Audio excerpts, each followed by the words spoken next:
Tiene todavía retorno. Le rogaría que me ponga un poquito más de retorno. Doctor, un placer saludarle, bienvenido. Empecemos. Hay varios temas que los considero necesarios, que creo que son importantes y que voy a pedirle que empecemos a tocarlos. El día de ayer, a ver si, ahora sí. Bueno, le preguntaba, el día de ayer, en horas de la noche, el Consejo Nacional Electoral dio prácticamente paso al binomio del correísmo. ¿Cuál es su criterio sobre este tema? Empecemos por allí. Un gusto escucharle. Bienvenido. Buenas noches, un gusto también de Bienvenido, doctor. saludarle. Un saludo igualmente a todos quienes son parte de este importante medio de comunicación. Y además de ello, pues un saludo y un agradecimiento a las personas que nos dispensan con su sintonía. Bueno, en realidad me parece que lo que sucedió anoche, yo entiendo que habrá sido quizás en horas de la madrugada del día de hoy, porque la sesión empezaba a las 9 de la noche, y eso un poco anticipaba lo que podía suceder. Yo quisiera indicar que la habilitación del correísmo por parte del Consejo Nacional Electoral es una demostración de cómo sigue el pacto del gobierno o del señor Rafael Correa, economista, con el Partido Social Cristiano, porque el voto del delegado del señor Jaime Nebot Sadi y del Partido Social Cristiano es el que le da la mayoría. Es decir, hay un pleno funcionamiento de un pacto que lo podríamos llamar de hierro, un acuerdo donde 3 de los 5 miembros del Consejo Nacional Electoral, ellos acaban de aprobar que en 48 horas armen por primera vez el binomio que nunca antes existió por parte de los correístas. ¿Quiénes toman la decisión? El pacto de hierro suma a 3 vocales. Primero, la ex asambleísta de Pachacuti por Morona Santiago y colaboradora del correísmo, doña Diana Atamaín, primerito, presidenta del organismo. La ex asambleísta de Correa por la provincia de Cotopaxi, recordemos, la señora Estela Cero. Y en tercer lugar, también el delegado de Jaime Nebot Sadi y del Partido Social Cristiano, José Cabrera Zurita, que es un antiguo asesor del organismo electoral. Esto está publicado, la conformación y los antecedentes que hago relación, en Diario El Universo del domingo 28 de octubre del 2018 en la página 3. Yo quisiera además que, para que la ciudadanía tenga una idea clara de lo que ha sucedido. Primero, nunca existió binomio correísta. Para que haya binomio se requiere candidato a presidencia más vicepresidencia. Allí se conforma el binomio. Caso contrario, es como si usted entrega una lista, pero una lista incompleta. La lista incompleta queda descalificada inmediatamente. Jamás se inscribió la fórmula Andrés Arauz con Rafael Correa, porque el economista Correa nunca estuvo en persona y ni siquiera en el Ecuador, conforme ordena el propio reglamento del año 2013 que ordenó y aprobó Rafael Correa cuando él exigió como condición indispensable para evitar la candidatura de Abdalá Bucaram, quien estaba en Panamá, que ese era un requisito irrenunciable. Si no está presente, no le pueden calificar. Hoy el economista Correa está exactamente en el mismo caso, pero ahora el Consejo Nacional Electoral, de las 2 personas correístas, la ex diputada de Pachacuti, la señora Atamaín, y la ex asambleísta de Correa de Cotopaxi, más el voto decisivo del Partido Social Cristiano, le habilitan, a pesar que no cumple el reglamento que el IMO lo puso, y no lo inscribieron a nadie. Y como no inscribieron, no podían además cambiar, porque no había binomio, nunca hubo binomio, estaba inscrito solo el señor Arauz. Todo candidato debe comparecer en forma personal para aceptar la candidatura, caso contrario, no puede inscribirse. Al estar en Bélgica nunca se inscribió y nunca hubo binomio. Además, el economista Correa está impedido de ser candidato por condena ejecutoriada para 8 años. Si tiene 8 años de prisión, tampoco podía inscribirse, no estaba ahí, y tampoco hubo la elección interna para, como indica otro reglamento, que debe existir para que se apruebe un nombre de un candidato o precandidato. Solo existe binomio cuando están inscritos dos personas. En este caso jamás existió binomio, porque no había quien le acompañe al señor economista, entiendo, Andrés Arauz. Nunca hubo binomio, nunca se inscribió, y por lo tanto no se puede sustituir lo que no existe. ¿Qué sucede cuando se entrega una lista incompleta? Pues no se inscribe. Ahora, el delegado del señor Jaime Nebot Sadi y del Partido Social Cristiano, para habilitar, ¿sí?, en forma ilegal al correísmo, evidencia que esta tienda política sin ningún problema apoya tanto a Lasso como a Correa, o al correísmo, o al candidato del correísmo como Arauz. Para ellos lo ideal, entiendo, sería que estos dos sectores sean los finalistas. Por un lado Lasso y cualquier otro candidato, de no ganar, ¿sí?, Lasso en la primera vuelta no gana, lo más probable es que el otro candidato, el oponente, quien fuera, gane. Es decir, con fraude electoral, y para eso las encuestadoras están preparando mental, psicológica, ideológicamente a la gente. El correísmo, si es que va el señor Arauz en base al sistema electrónico trucado, le llevan a la segunda vuelta frente a Lasso, ¿quién va a ganar? Pues con este sistema electrónico trucado, con padrón inflado con 1,5 millones de electores fantasmas, pues asumiría la titularidad del poder en forma directa el opositor a Lasso. Lasso no gana la segunda vuelta. Por eso necesitan hacerle ganar a Lasso en la primera vuelta, porque si hay segunda vuelta, yo entiendo que quien sea el opositor le acaba ganando a Lasso. Entonces, el Partido Social Cristiano, al viabilizar la candidatura de Arauz, que es el candidato de Correa, lo que está haciendo es armando el tinglado para que la final, según ellos están planteando, sea entre Arauz y frente a Lasso. Están trabajando a dos puntas, es obvio. Este plan es absolutamente perceptible, pero yo quiero destacar otro hecho que en el campo de la política no podemos olvidarnos. Dicen con toda la sabiduría que en la política no hay puntada sin pespunte. A ver, las declaraciones del ex asambleísta Daniel Mendoza del 29 de septiembre, o sea, de anteayer, ¿sí?, a propósito del juicio por el manejo del hospital de Pedernales de Manabí, demuestran que el régimen de Lenín Moreno facilitó desde hospitales hasta agencias de tránsito, donde dice el señor ex asambleísta Daniel Mendoza, obtenían hasta 2.5 miles de dólares de rentabilidad diaria. 2.500. Entonces estamos hablando de una cantidad muy grande. 900 que estaban mil recibiendo dólares. ellos, evidentemente, digamos, por una rentabilidad. Y claro, para los asambleístas que eran los usufructuarios, para salvar e impedir el juicio político a la presidenta del CNE, Diana Tamaín. ¿Quién entregó las agencias de tránsito? El gobierno de Lenín Moreno. ¿Por qué entregó? Porque lo que él quería a toda costa es que, y esta es la evidencia, sí, querían que el pacto de correístas y socialcristianos no se pierda y que tampoco pierdan la mayoría. Por eso es que Lenín Moreno estaba entregando el gobierno de él las agencias de tránsito según las declaraciones del ex asambleísta Daniel Mendoza. Pues está clarísimo. Es decir, esto demuestra que Lenín Moreno, el señor Nebot, el señor Correa, están en el mismo baile y defendiendo los mismos e idénticos intereses. Están confabulados para no derogar las leyes del fascismo y brindarse impunidad absoluta. Doctor, esto que nos preocupa, además debería, después de estas declaraciones de Mendoza, haber sacado a María Paula Romo del ministerio, y no solo aquello, sino debía habérsele empezado una causa, por decirlo menos. El señor presidente de la República, presidente proclamado, no elegido, mejor le felicita y le respalda a la señora ministra y dice de que lo que ella está haciendo es algo muy importante y que está combatiendo a los corrompidos de siempre, eso dice, ¿no?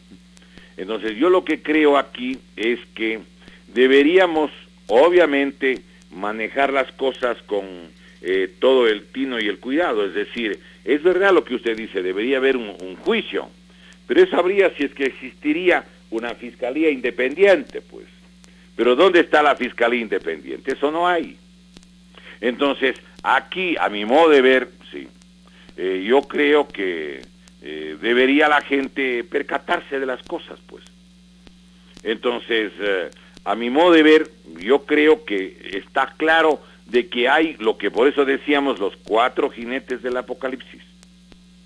Están 4 personas en el mismo empeño político. Lasso, Moreno, está ahí también Nebot, Partido Social Cristiano, y Lasso, los 4. Y ellos no quieren cambiar las leyes de Correa. Pero además, la decisión del Consejo Nacional Electoral, quiero recordar, es inconstitucional porque la conformación del organismo es defectuosa, es injurídica. El artículo 210, inciso 3, lo hemos comentado en la radio, de la Constitución, dice que los miembros digamos que los que van a participar en los concursos que convoca el Consejo de Participación Ciudadana y Control Social, ahí dice que quienes se encuentren en ejercicio de sus funciones no podrán presentarse a los concursos públicos de oposición y méritos convocados para designar a su reemplazo. Y tanto la doctora Diana Tamaín como el ingeniero José Cabrera eran parte del CNE, CNE precedente que lo dirigía el doctor Gustavo Vega. Por lo tanto, no podrían estar en el subsiguiente Consejo Nacional Electoral porque lo prohíbe expresamente la Constitución de la República, artículo 210, inciso 3. Todo es ilegal en el CNE.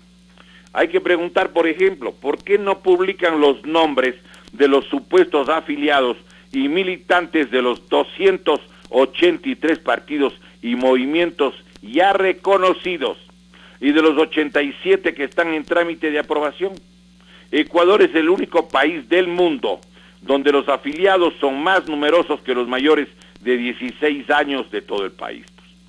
Se supone que los afiliados y los militantes superan los 12 millones de habitantes. Pero eso es una cosa de locura.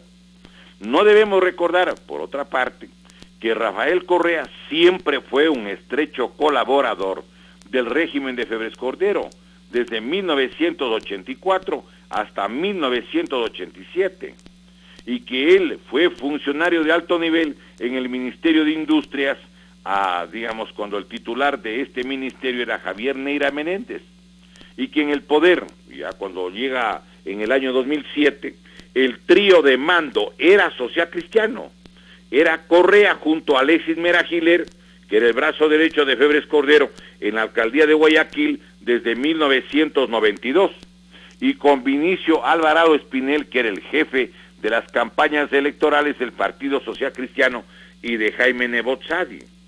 Tampoco debemos olvidar que quien contactó para toda la publicidad de la campaña electoral de Correa en el año 2006 fue Carlos Pareja Cordero, Capaco, secretario de Febres Cordero y abogado de la Odebrecht, como lo publicó Diario El Universo del martes 11 de mayo del 2010 en la página segunda.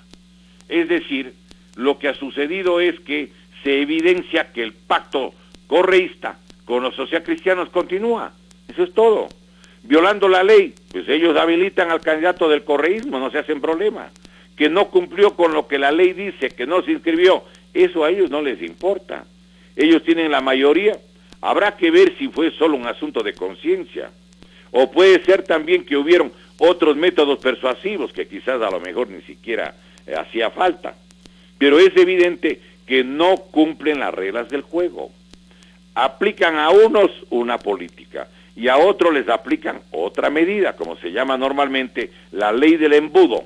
La parte gruesa para mí, como dicen ellos, hablando de la boca digamos, del embudo, y la parte finita para el opositor, para el que no le quieren. Entonces, ¿esto qué evidencia? Evidencia que los manejos de carácter político y de carácter pues electoral están siendo manipulados. Yo le hago una pregunta, a ver, con este criterio, porque además ya están trabajando con las encuestadoras que van los dos señores, uno dice que pone 45% el señor Arauz y el otro dice que va a poner 35% el señor Lasso. Están preparando psicológicamente, mentalmente, para que luego la gente, cuando proclamen resultados, digan, bueno, si eso todo el mundo lo sabía. Yo quisiera que los ecuatorianos reparemos lo que significa esto. A mi modo de ver, yo creo que debería suspenderse el proceso electoral. No hay garantías. Está todo tomado por la mayoría del Partido Social Cristiano con el correísmo, y ahora incluso en perspectiva podría haber hasta el voto del delegado del señor Guillermo Lasso y del partido Creo. Ahora, sin embargo, ¿cuál es una posibilidad? ¿Cuál sería legalmente la invocación para parar este tema? Porque aparentemente ellos no van a querer parar. O sea, necesitamos algo con fuerza para realmente poder parar el tema. Yo creo que el Ecuador tiene que meditar en algunas cosas. Dejar las cosas como están, como este momento está sucediendo, significa que hay que permitir que todo lo que están pensando vender lo hagan sin ningún impedimento. Yo creo que debe haber no menos de 20.000 a 30.000 millones de dólares que están listos para ser transferidos, concesionados, monetizados, como dice el gobierno, hacer moneda. Y esto el país tiene que evidentemente reaccionar a algún momento, pues. Mire, primero, todo lo que haga un gobierno no elegido no es legítimo. Yo quiero recordar precisamente lo que dice el artículo primero de la Constitución de la República, pues. Ahí dice, artículo primero, inciso segundo de la Constitución, la soberanía radica en el pueblo, cuya voluntad es el fundamento de la autoridad. Si es que no hay el apoyo del pueblo, no existe gobierno legítimo, pues. No es legítimo ningún gobierno que es impuesto con fraude electoral, como sucedió con el régimen de Lenín Moreno, que lo impuso con maniobra el gobierno de Correa y con 1.617.486 votantes inexistentes o fantasmas, primera cosa. En segundo lugar, lo que dice la Constitución. En tercer lugar, los testimonios. Recordemos lo que dice el doctor Eduardo Manga, ciudadano nicaragüense, esposo de María Fernanda Espinosa, que él dice textualmente en una entrevista que le graban en Cuenca y que está en las redes: perdimos la primera vuelta y perdimos la segunda vuelta también. Eso no fue ganado. Yo pregunto, un gobierno que no fue elegido, un gobierno cuyo propio secretario denuncia de que no ganaron, tiene la autoridad jurídica, la autoridad política, la autoridad moral para que las decisiones de él sean aceptadas por el pueblo ecuatoriano. Por supuesto que no van a querer alguna gente de que exista suspensión del proceso electoral. Primero porque tienen el control del Consejo Nacional Electoral para proclamar resultados a quienes les dé la gana, porque así han hecho siempre. Pero además, yo quiero que la gente tiene que recordar que si es que no existe un gobierno de salvación nacional, un régimen que le ayude a la República a no desbarrancarse, a no ir al abismo, pues sencillamente, ¿cómo le podemos convalidar a un gobierno no elegido y por lo tanto ilegítimo? ¿Cómo es que el país se cruza de brazos frente a un escandaloso hecho cotidiano, frente a lo que sucede todos los días en la Asamblea Nacional? 60 asambleístas que están enjuiciados y están respondiendo a la Fiscalía. El hecho que se han repartido con nombre y apellido, en la televisión dieron ayer y anteayer, recordemos lo que denuncia el asambleísta Daniel Mendoza. 90.000 para unos asambleístas, 60.000 para otros, 1.250.000 para que se repartan. Pero ese es dinero del pueblo ecuatoriano y no pasa nada. Mejor van a ser reelectos a lo mejor. Hay una función judicial que está secuestrada con el fraude de Rafael Correa del día 7 de mayo del año 2011, pues. Es nulo todo lo actuado por el régimen ilegítimo y no elegido del presidente de la República. Y entonces, ¿qué es lo que ellos están esperando? Porque esto hay que decirlo, pues, la gente tiene que que reparar, caer en cuenta lo que está de por medio, pues. Puede en este momento vender las tierras rurales de Costa, Sierra, Oriente y Galápagos, ¿o no? Sí. Pueden vender las centrales hidroeléctricas, claro, ya tienen la ley que les facilita aquello. Pueden vender la Corporación Nacional de Telecomunicaciones, pero por supuesto, pueden vender los ferrocarriles, ya lo están haciendo, los correos del Ecuador, el Banco del Pacífico, la flota petrolera ecuatoriana Flopec, TAME, la plata del IES que está desapareciendo, pues recordemos, por parte precisamente de lo que la propia señora ministra dice, que hay 532 millones de dólares que no asoman del ISPOL, del Instituto de la Seguridad Social de la Policía. Pero ese es un país de nadie. Aquí nadie pone orden en la República, pareciera que no hay gobierno. Y yo pregunto, a ver, ¿cuánto significan las tierras rurales que podrían vender? Miles de millones de dólares. Las centrales hidroeléctricas, solo las nuevas eran como 4.500 millones, más Central Paute, la Agoyán y todas las centrales anteriores. Estamos hablando de 7-8 mil millones que pueden concesionar. La Corporación Nacional de Telecomunicaciones, ¿cuánto cuesta? 2.000, 3.000, 4.000 millones. Los ferrocarriles del Estado, que es la obra excelsa de Alfaro, pues están yendo a vender a precio de gallina con mal. El Banco del Pacífico, todo, ¿cuánto es sumando todos estos negocios? No menos de 20 a 30 mil millones de dólares. Los que venden, de acuerdo, recuerde usted al premio Nobel de Economía, el señor Joseph Stiglitz. Joseph Stiglitz dice que el que vende coge por lo menos el 10 al 30% del monto de la venta. Dirán que han vendido en menos y se van llevando una buena tajada, pues. Pero además, hagamos memoria, sin los fraudes electorales no hubiese existido nunca el asalto a las funciones del Estado, pues. No hubiese existido el festín del patrimonio público. Entonces, aquí lo hemos dicho tantas veces, los mayores robos en la República del Ecuador no se hacen con pistola, no se hacen con metralla, no, eso es anticuado, lo hacen con leyes aprobadas por asambleístas que entraron al órgano legislativo con fraude electoral, pues. Entonces, están yendo a vender todo hasta el mes de marzo, abril. Yo pregunto, ¿qué hacemos los ecuatorianos? Nos cruzamos de brazos. Esa pregunta me parece interesante, lo que usted acaba de decir. ¿Qué hacemos los ecuatorianos? Pero me pregunto yo, de ganar Lasso, de ganar Arauz, o no sé, quién quiera que gane, la mayoría de los que ganen, lo seguro es que van a tratar de vender. ¿Cómo conseguimos evitar esto y que se entienda que ellos son electos como administradores, no como dueños? Primera reflexión. El mandatario no es el dueño de la República. Lo que usted dice, son empleados, son representantes, son administradores. Pero es que es obvio.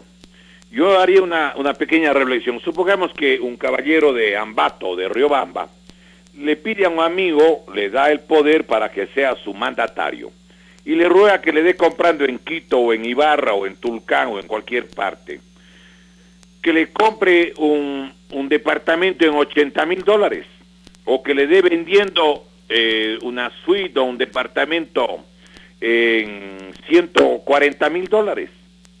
Y el mandatario dice que, bueno, él quiso comprar, pero como los bienes que él no quería quedar mal, y que compró un bien en $200,000. ¿Qué le va a decir el mandante al mandatario? Señor, yo no puedo reconocer eso. Yo le di a usted un mandato a que defienda mis intereses, no a que me perjudique, no a que me robe, no a que me lleve pues a la quiebra, ¿o no? Claro. Es obvio. El mandatario tiene que defender los intereses del mandante. Pero en esta república los mandatarios parece que se especializaran en ser verdugos, en responsables de las desdichas de un pueblo entero, pues. Entonces aquí yo quisiera que hagamos una primera reflexión. El que está transfiriendo el que está concesionando es autoridad legítima o es autoridad no legítima. Si es autoridad legítima, podría decirse que puede tener algún valor jurídico sus actos. Pero si no es autoridad legítima, sus actos son nulos. ¿Por qué le reconocen como presidente si sabían que no le eligieron? El caso del propio señor Lasso. No le prestó incluso el bloque legislativo para aprobar leyes antipopulares y regulaciones antinacionales. Por favor. ¿Por qué? ¿A cambio de qué fue eso? ¿Le van a dar a lo mejor algún bien, alguna concesión a favor del señor Lasso? Pregunto. Pues mire, primero se supone que quien tiene que dar un bien tiene que ser el que tenga la validez de su personería jurídica. Si viene un señor X, que no es el alcalde de Ambato, no puede actuar a nombre del municipio de Ambato, o en Quito, o en Guayaquil, o en Cuenca, o en Loja, o no. No puede, pues tiene que actuar el alcalde elegido. Si no existe una autoridad elegida, entonces no tiene, diríamos, pues, la validez jurídica a sus actos. Primera cosa. Segundo, los bienes de la República del Ecuador, quiero destacar, los bienes no pueden ser entregados por una persona a nombre de los ahora 17.500.000 compatriotas.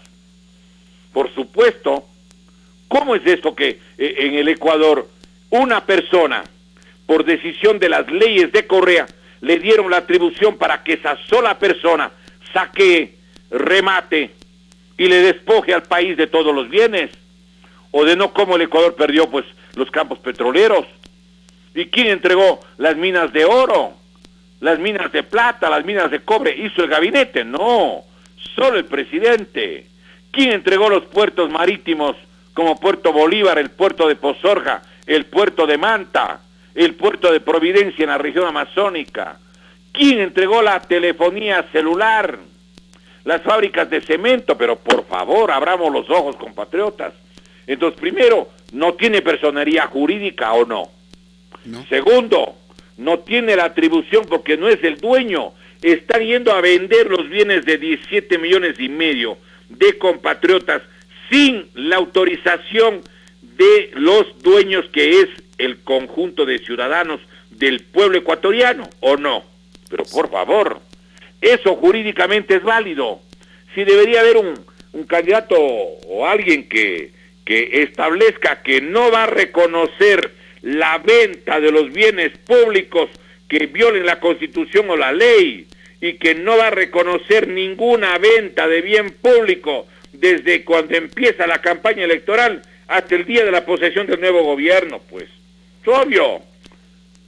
Están queriendo que mientras, además, y yo quiero que reparemos en un hecho, va o no a producirse una enorme pandemia, una especie de reflujo grave en las próximas semanas. Seguro. ¿Quién ha visto cómo la gente entra a los buses? No es cierto que en el bus están 2 personas, hay un asiento vacío y de ahí vienen 2 más. No es verdad. La gente necesita movilizarse y todo el mundo se mete en el bus como sardinas en la caja de sardinas. Pues señor, ahí va a haber un contagio terrible. Si están pidiendo que no entren a una fiesta donde no van respirando uno al lado del otro como dentro del bus, pues acuérdese lo que va a pasar aquí en nuestro país. No solo que va a pasar, ya está pasando. La semana anterior dijeron que el número de contagiados en la ciudad de Quito era entre 180 a 300 al día. Pero ya del domingo al lunes dijeron que ya habían pasado de 1.500. Ahora, esto es una progresión geométrica. Sí, y es una progresión que nos preocupa.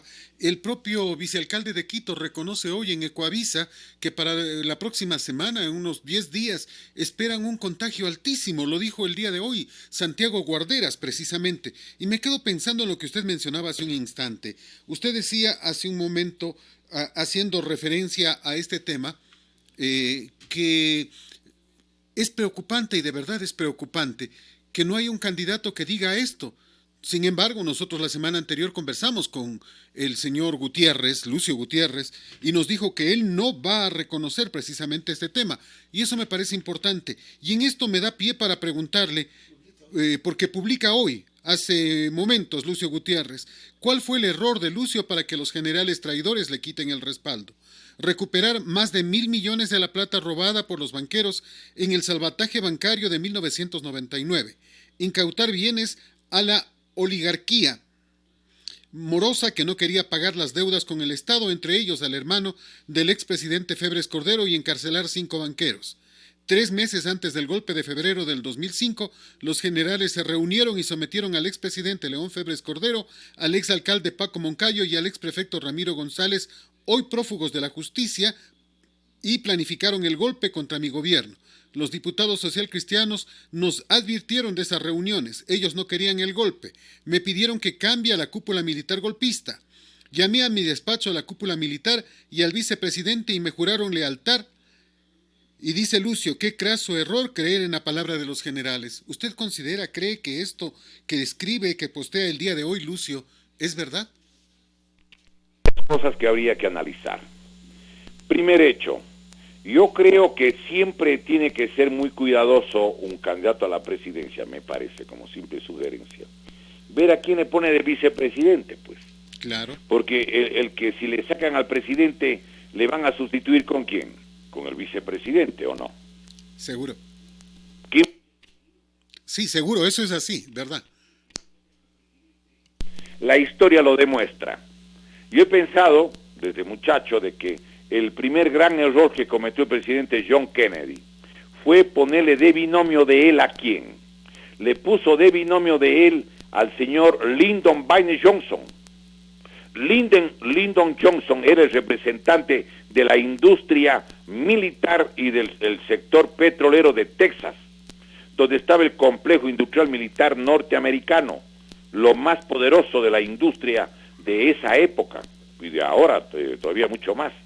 Cuando Kennedy, porque él era hombre de convicciones católicas, y habló con justamente con el cardenal Spellman, que era, entiendo, el arzobispo de Nueva York, él quiso poner límite, no quiso mandar ilimitadamente a los jóvenes a la guerra de Vietnam. ¿Qué es lo que sucedió? La industria bélica miró con disgusto la decisión de Kennedy. Si le mataban a Kennedy, llegaba otro mandatario que llevaba ilimitadamente jóvenes y cientos de miles o millones de jóvenes a la guerra de Vietnam. Era o no un negocio muchísimo más grande para la industria bélica y para el sector petrolero. Y entonces, ¿qué es lo que sucedió? ¿Quién le sucede a Kennedy cuando lo sacan del poder o lo matan? Pues que eso fue realmente un crimen. Recordemos que le heredó el señor Lyndon Johnson, cuyo brazo derecho era el señor George W. Bush en esa época joven, y él era el que tenía el contacto con los cubanos que se sospecha estuvieron en el atentado de John Kennedy el viernes 22 de noviembre de 1963. Un ejemplo. Un segundo ejemplo que yo he creído que me pareció una decisión no acertada del abogado Jaime Roldós Aguilera, cuando le puso de binomio al doctor Osvaldo Hurtado. No tengo nada contra el doctor Hurtado, pero creo que a lo mejor significaba un viraje en el manejo del gobierno si le sacaban a Roldós o no. Claro. Como posibilidad. Es un simple pensamiento de quién podría heredar el poder, pues.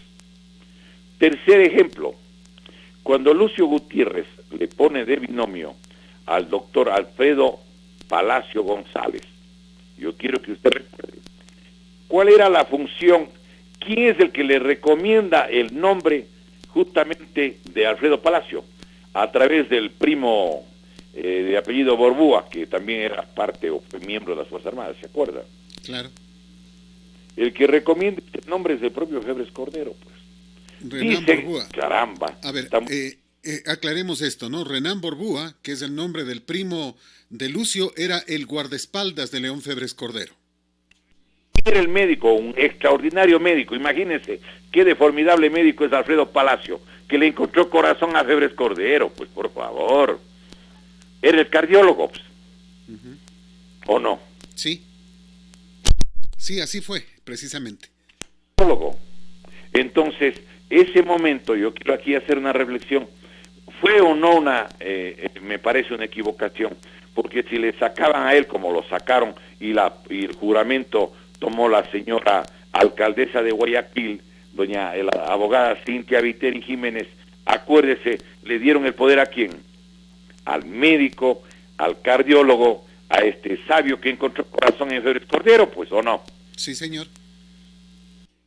Y en ese ámbito de cosas, justamente, ¿es creíble entonces lo que Lucio dice? Porque uno se queda pensando y dice, bueno, ¿realmente es eso, aquello? Porque me quedo pensando en todos estos temas y me acuerdo de toda la gente que rodearon este tema, del propio prefecto de Pichincha de ese entonces, Ramiro González. Me acuerdo precisamente de Paco Velasco de Radio La Luna, que fueron claves precisamente en la caída de el señor Gutiérrez y que después fueron ministros y cercanos al correísmo, pues. Unas cosas ahí. Yo creo o tengo la impresión de que le dieron de tomar algo al presidente Lucio Gutiérrez. Él es un tipo que hace ejercicio regularmente, un tipo que maneja bien pues su estado físico y casi se cae al subir al helicóptero, ¿no? Usted se acuerda de ese video. Lo recuerdo.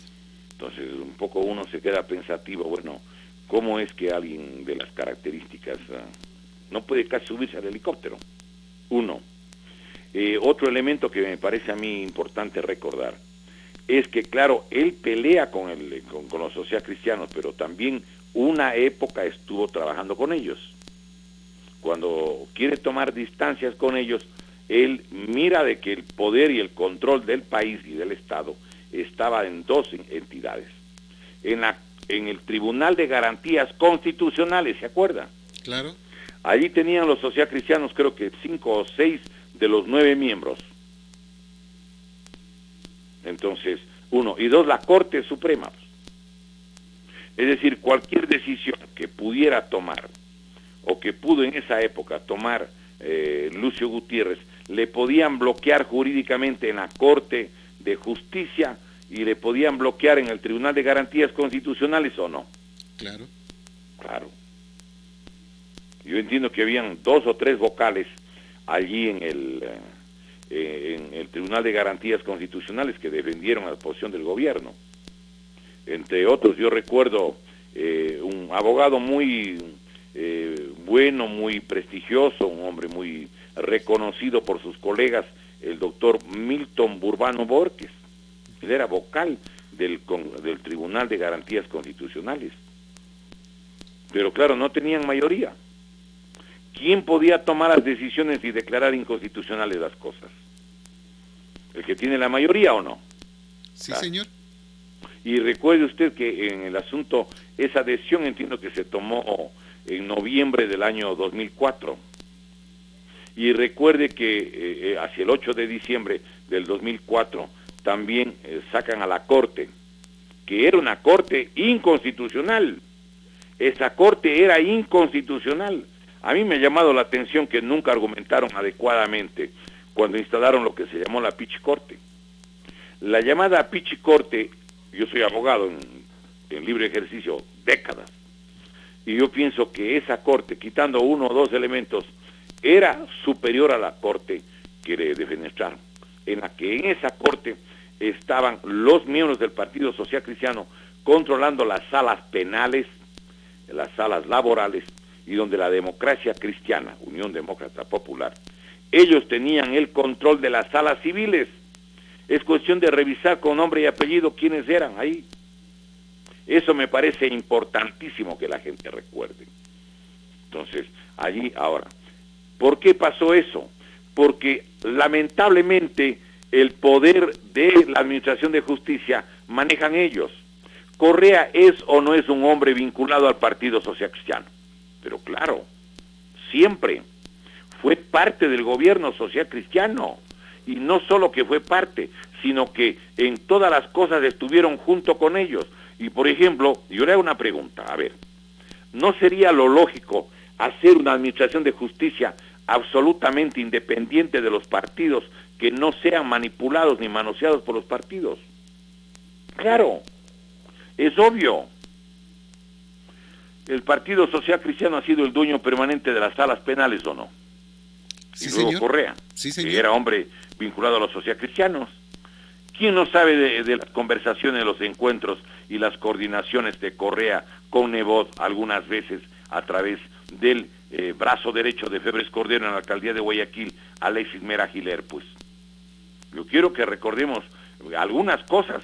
Si usted me permite, mire, yo creo que la gente tiene que hacer memoria. A ver, dígame, ¿existe o no continuidad, eso sería así, del Partido Social Cristiano para efectos de defender las leyes de Correa o no?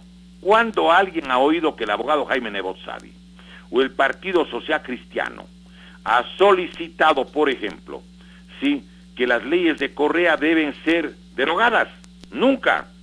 Ni tampoco el movimiento del señor Guillermo Lasso, no. Ellos están de acuerdo con esas leyes, porque Correa es un hombre de derechos, un hombre de orientación fascista. Y las leyes del fascismo quieren mantener. Si supuestamente le dicen que es de izquierda, que es comunista el Correa, ¿por qué no votan las leyes comunistas? Pero ninguna ley es comunista, porque las leyes de Correa son las que sirven ¿para qué?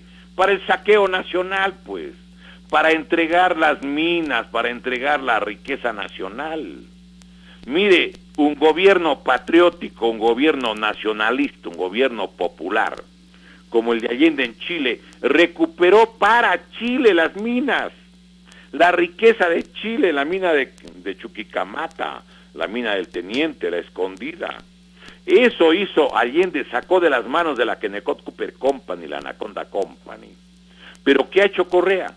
Él entrega todo a Petrochina, a la China National Petroleum Corporation, a Petrooriente, a Petrooriental, a Andes Petroleum, a la China Petrochemical Corporation, la Sinopec, a la Chuangin Drilling Engineering Company Limited, a la Repsol de España, a la Agip Oil de Italia, y los campos como el Ispingo, Tiputino y Tambococha, el proyecto ITT, le entregaron también a la compañía china, la Sinopec, pues.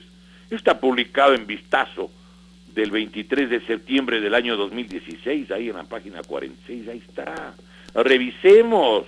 Entonces, yo quiero aquí hacer una reflexión. Si el gobierno de Correa es un gobierno, como quieren en las redes y en algunas cosas pintar, de izquierdista, ¿desde cuándo pues Nebot es de izquierdista? Y Lasso es de izquierdista y quiere que las leyes de Correa sigan vigentes. ¿Por qué cree usted que le habilitan a Arauz? Eso es muy claro, muy claro. Y hablando de la habilitación de Arauz, precisamente, Diario El Universo acaba de publicar hace un instante algo que yo ya lo hice conocer en la mañana a través de una lectura del Twitter. Ahora, como usted sabe que siempre es importante tener fusibles, van a quemar a un juez de apellido Cabrera, Arturo Cabrera, que sorpresivamente dice que la sentencia del Tribunal Electoral determina que la aceptación personalísima de precandidatos es inaplicable. Eso dice él en su documento, y uno termina diciendo, bueno, en el mejor de los casos, ¿qué va a hacer Atamaín y compañía? Dirán, él se equivocó y fuera. Pero ellos van a seguir sentaditos como que nada ha pasado y como que todo ha estado bien hecho por parte de ellos. Cosa que no es así. Usted que sabe de leyes, ¿cómo entendemos que es del Tribunal Contencioso Electoral, juez del Tribunal Contencioso Electoral? De esta manera, imagínese usted, mañana dirá, es inaplicable dejarle a Correa afuera. O sea, ¿qué nos está pasando? No puede una persona que actúa como juez del contencioso electoral decir semejante cosa. O sea, se atreve él a interpretar la ley, que no lo puede hacer. Ya ni siquiera los asambleístas pueden interpretar la ley. ¿Es así o no es así, mi doctor? Cabrera. Significa que la declaración la hizo ayer, por esto en el Universo de hoy. Sí, sí. Es decir, al declarar eso, ¿él qué estaba haciendo? Preparando el terreno por si acaso no le aprueben al binomio encabezado por el señor Arauz, que no existía porque no había candidato a la vicepresidencia. él estaba anticipando y preparando el ambiente para poder habilitarle en el Tribunal de lo Contencioso Electoral, pues. Eso es clarísimo. Ahora, yo entiendo que hay un doctor que se llama, tiene el mismo nombre, el mismo apellido, no sé si es la misma persona, que entiendo que era el asesor parlamentario del asambleísta Virgilio Hernández. Me gustaría saber si es una persona distinta o es un homónimo. Me parece no que me extrañaría que sea el que fue asesor del señor Virgilio Hernández, que según la información que yo tengo se llamaba también Arturo Cabrera. Entonces los correístas están controlando el Consejo Nacional Electoral con el acuerdo con el Partido Social Cristiano. Y están también con control sobre el Consejo, el Tribunal de lo Contencioso Electoral, ¿o no? Claro. Si es que ya tienen el control, ¿quién va a ganar las elecciones? Pues por favor. Es decir, si el pueblo ecuatoriano no recupera el patrimonio social y nacional, se pierde para siempre el patrimonio de la República del Ecuador, pues. ¿Cómo se recupera el dinero si es que evidentemente gana un candidato al que le pueden además poner cualquier cantidad? Hágame el favor. Imagínense, hay un candidato en Tungurahua, o en Chimborazo, o en Cañar, o en Azuay, o en cualquier parte del Ecuador. Si él tiene el 20% de votación, pero el rato que proclaman dicen que tiene el 3%, ¿qué pasó? No entró, pues. Se quedó fuera. ¿Cómo aclara? ¿Cómo va y pide que le den la copia de las actas? Además, acuérdese que estos días acaba de denunciar el doctor Luis Verdesoto Custode, que les han hecho firmar unos documentos de confidencialidad, no sé si usted conocía, para que ningún miembro de las juntas electorales o de los directorios provinciales electorales, sí, dé información del proceso electoral, pues. Es decir, están amarrando, pues. Están queriendo hacer fraude. Ellos tienen el control total, los directores departamentales del Consejo Nacional Electoral, son todos del correísmo, pero si esto ya lo denunció la Posta hace algunos meses con nombre y apellido. Todo está controlado. El fraude es lo único que funciona y está institucionalizado en el Ecuador. Nosotros solicitamos, óigame, en mayo del 2019, que nos entreguen, por favor, la información respecto a que se publiquen los nombres de todos los afiliados, militantes, adherentes de los partidos políticos, porque pensamos que son alrededor de 10 a 12 millones de personas que se han afiliado. ¿Cómo pueden haber 10 o 12 millones de afiliados? A lo mejor más que todos los ciudadanos mayores de 16 años. Pero por favor, a ver, publiquen pues, les pedimos que publiquen. Y vamos a ver usted, señor periodista, por ejemplo, en qué partido le han colocado.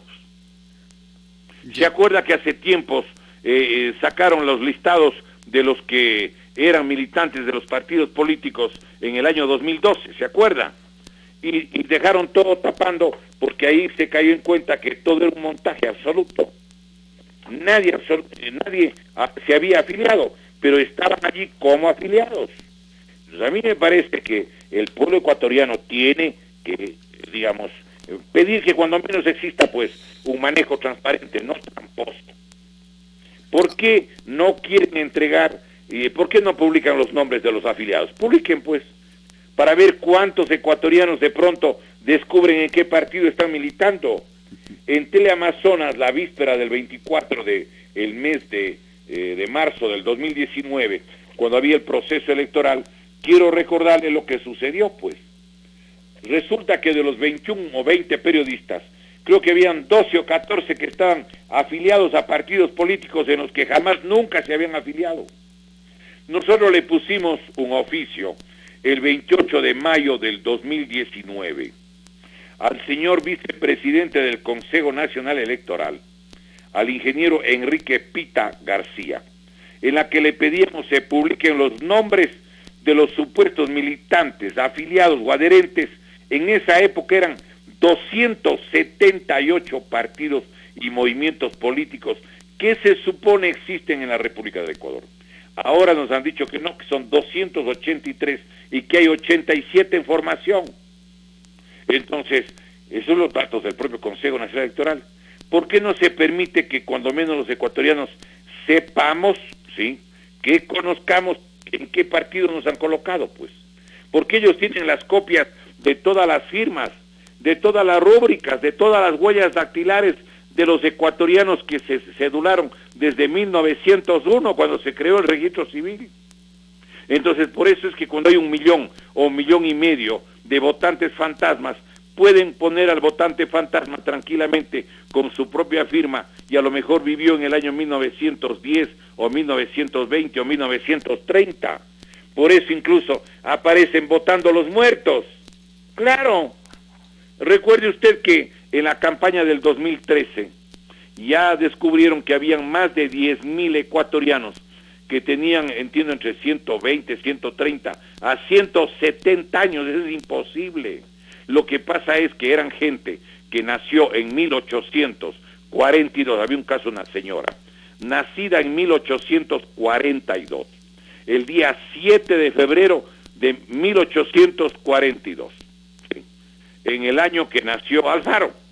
Pero ella aparece votando en el proceso electoral del año 2013.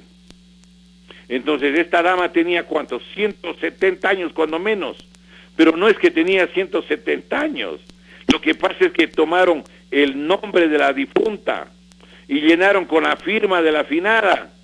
Y había gente de Manabí, así mismo, de 1843, 45, 47.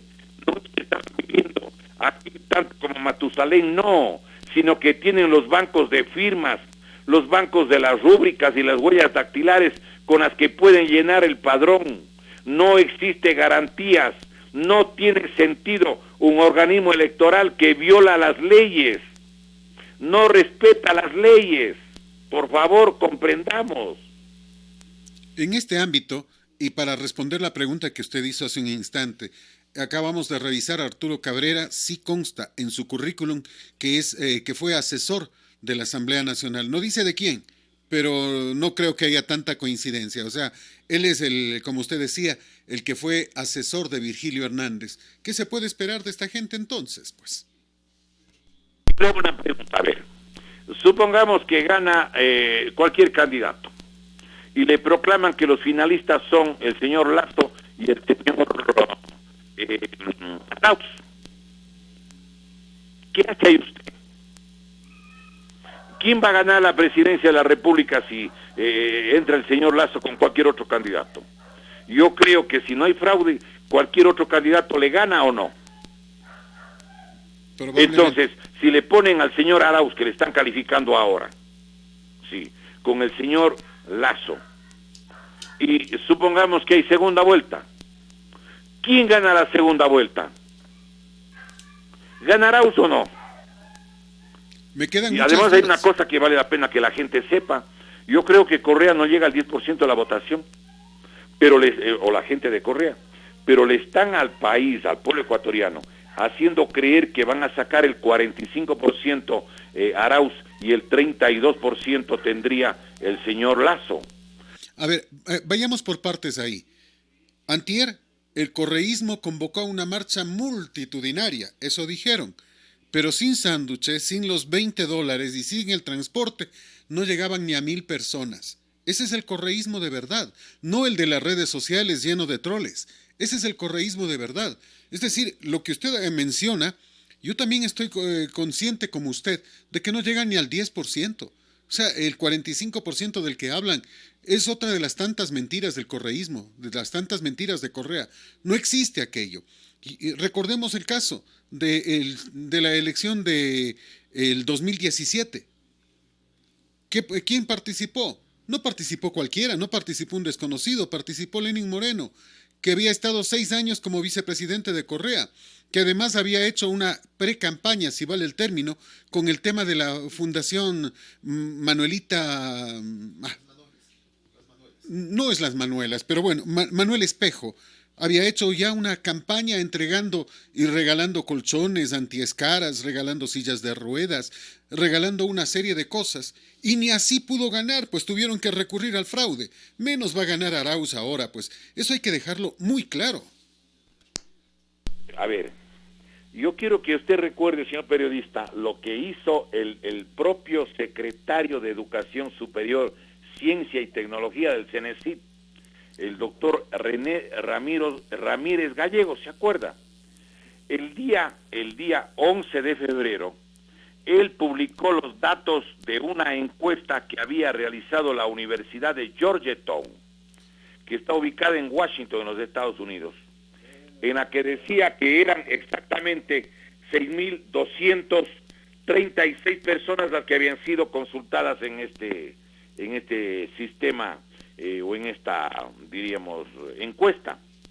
Y daba los resultados que ganaba en la primera vuelta con más del 40% y sacando más del 10-14% al segundo, que era el señor Lasso. Eso sacó él y lo publicó Diario La Hora del martes 14 de febrero del 2017 en la primera página. ¿Y qué es lo que dijo este caballero? De que la universidad justamente de Georgetown había hecho la encuesta y entonces ya todo el mundo dijo, ya va a ganar pues el señor Lenín Moreno. Pero sucedió que no encontraron nada porque la propia Universidad de Georgetown, y ahí hay un profesor asociado al centro que se llama Center for Latin American Studies, el CLAS de Georgetown. El profesor se llama Héctor Chamis y él dijo que era falso absolutamente en la cuenta de la red social de la universidad, que era @Héctor Chamis como director ahí, y él aseguró que la Universidad de Georgetown jamás condujo ninguna encuesta en el Ecuador. Y luego Matthews Carnes, el director del mismo CLAS, de Center for Latin American Studies, él también aclaró y aseguró de que esa encuesta que publicaban en el Ecuador era falsa, de falsedad absoluta. Y entonces, mire, las encuestas cómo falsificaban. Y es que la gente, alguien tuvo el cuidado de pedir que esta información llegue a los Estados Unidos y ahí aclararon. Pero además, mire, desde el punto de vista de la lógica, vamos a demostrar cómo mienten, pero están armando el fraude, vea usted. Si tiene 45% el señor, digamos, Arauz, y tiene 35 o 32%, o 33% el señor Lasso, estamos hablando que entre los dos tienen casi el 80% de los votos. Por lo tanto, todos los demás candidatos deberían tener menos del 20%, ¿o no? Claro. Pero obvio, con una circunstancia adicional. Las encuestas dicen que el 78%, cerca del 80%, todavía no definen por quién votar, pues. Entonces, si el 80% no sabe por quién votar, o 78%, ¿cómo es que entonces ellos ya están diciendo que el 80% se llevan entre el señor Arauz y el señor el señor Lasso?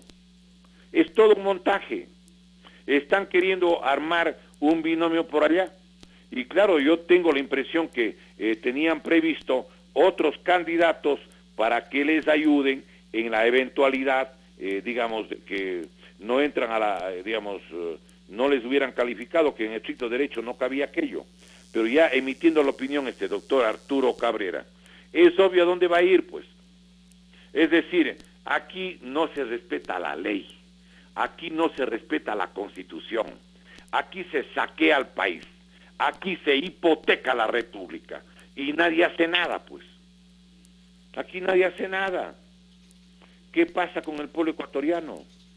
¿Qué sucede con los hijos de la República? Se están llevando, pero es que esta es una cosa de locura, 532 millones de dólares se llevan del ISPOL y resulta de que están queriendo aplicar un reglamento que publicó el economista Correa el 18 de mayo del 2017. 6 días antes de dejar correr el poder, publica el reglamento relacionado con el Instituto de la Seguridad Social de la Policía, en la que establece que si es que existe un faltante en el ISPOL, por cualquier motivo, o sea, puede ser por mala gestión, por fraude, por robo, por estafa, por cualquier circunstancia, solicitará de forma sustentada con la presentación de un informe técnico presupuestario financiero al ministro de Finanzas la solicitud de transferencia de recursos del Estado hasta que el valor que corresponda a la antedicha diferencia. Por lo tanto, aquí si alguien se llevó la plata, el Estado, el pueblo tiene que reponer el dinero que le tiene que entregar el ministro de Finanzas. Pero no es eso lo más grave, pues. Recuerde usted, sí, que allí, por ejemplo, el Diario Expreso, el día viernes pasado, al día siguiente, el último programa que tuvimos, en la página segunda, advierte, por ejemplo, que 220 millones de dólares que eran de la ISPOL estaba en la Casa de Valores Valparaíso. Y el que declara es el exgerente de la Casa de Valores Valparaíso, un señor que se llama José Ibáñez. Y él dice textualmente, está en el Expreso del viernes 25 de septiembre. Ese dinero estaba en las Islas Caimán, en el Madison Asset, así se llama, que dirigía un señor Gustavo Trujillo. Y dice, capturado en los Estados Unidos por lavado de dinero. El Deutsche Bank, un banco alemán, que le manejaba, dice, la cuenta a esta empresa Madison, y dice, resulta que el dinero que estaba en ese Deutsche Bank, ¿sí? Fue embargado por la DEA de Estados Unidos. La DEA es la agencia antidrogas de los Estados Unidos. ¿Alguien puede creer si se llevaron 220 millones de dólares? La DEA, y que ese dinero se sospecha podría haber sido del ISPOL, le van a devolver la plata. Pero por favor. Imposible. Además, ¿cómo así? Pues con un reglamento quieren establecer regulaciones que violan la Constitución. Eso no puede darse, y ese es uno de los temas en los que debemos insistir. Finalmente, Atamaín también trata de justificar el tema y dice que sea el pueblo el que decide en las urnas, que hay que dejar que participen.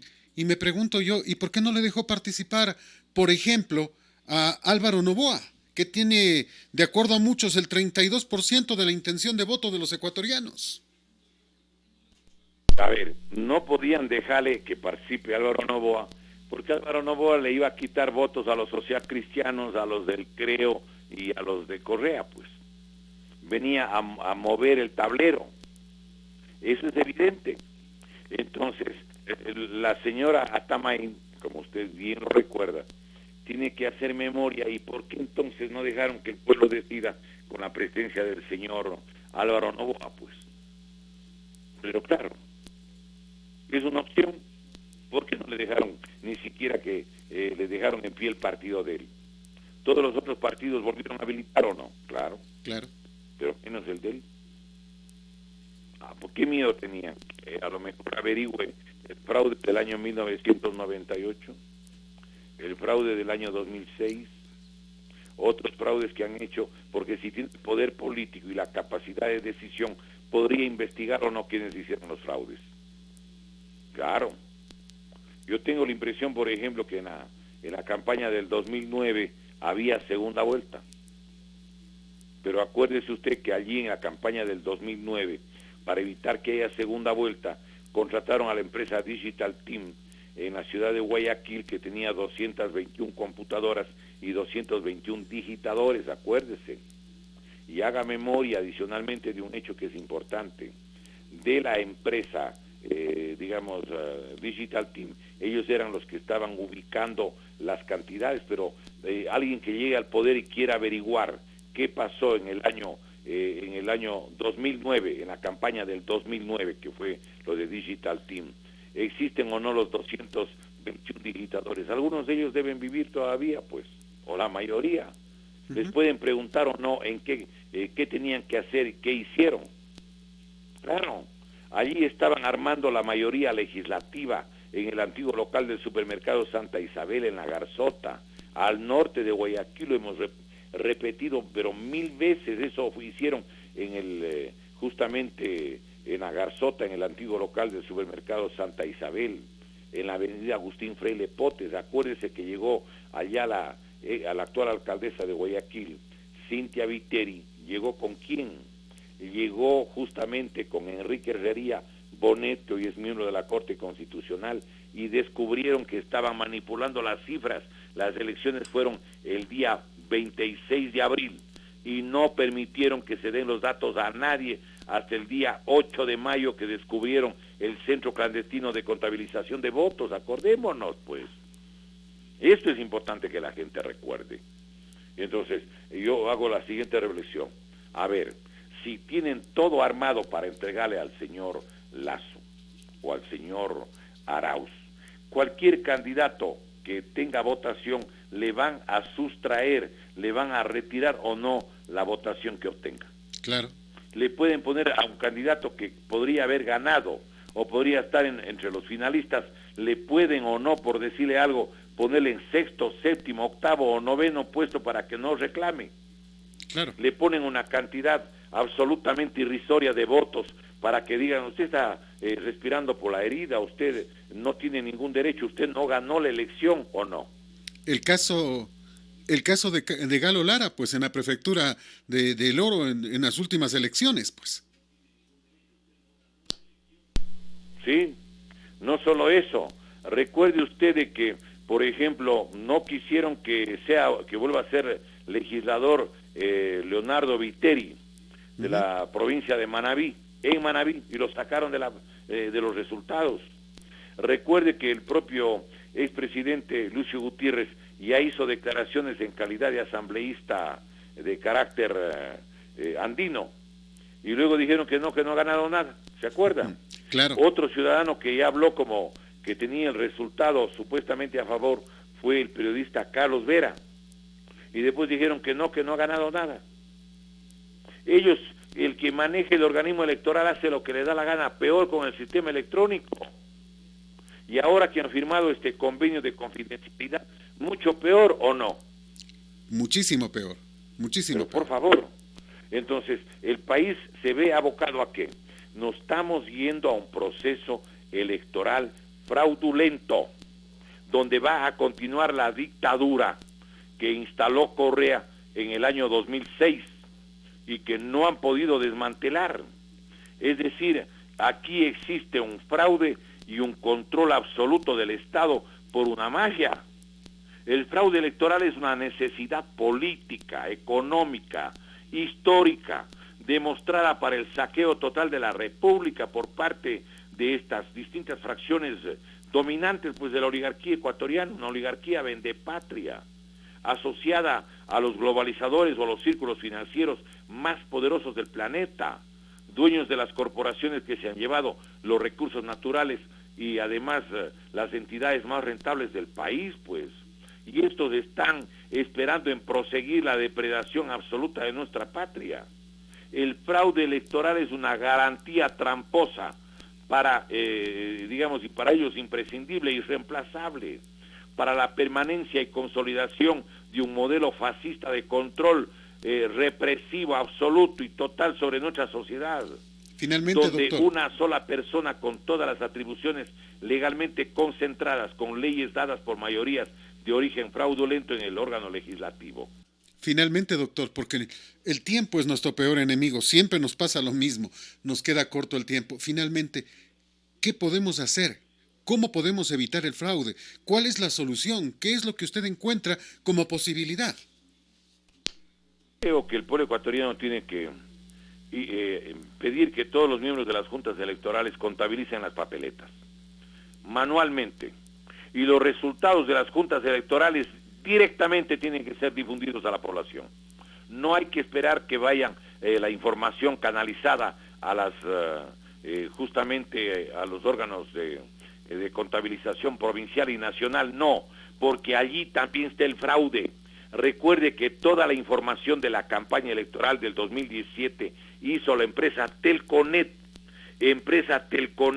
que era propiedad, o que se dijo era propiedad, yo creo que eso era real, no solamente del señor Tomislav Topic, que era el socio, sino de Jorge el Glass, pana del alma, sino del propio señor Jorge Glass Espinel, pues. Entonces, si ellos son los dueños de Telconet y le pagaban 4 millones y $4.450.000 para que transmita los datos. Los datos iba a transmitir no en función de determinado tipo de aspiraciones desde mi punto de vista. Pero es lógico, pues. Entonces, la única forma de contabilización es esa, pero yo ni siquiera así confío.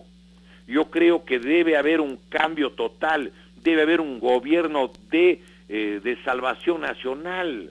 Es que si es que estamos parados, si estamos paralizados, si es que estamos viendo lo que pasa en el país, mire lo que está sucediendo. 6.500 millones de dólares de un nuevo crédito. Yo estoy seguro que la deuda del Ecuador está sobre los 100.000 millones de dólares. Nos llevan por camino de Grecia. Por favor, ¿quién se compadece de nuestro país y nuestro pueblo?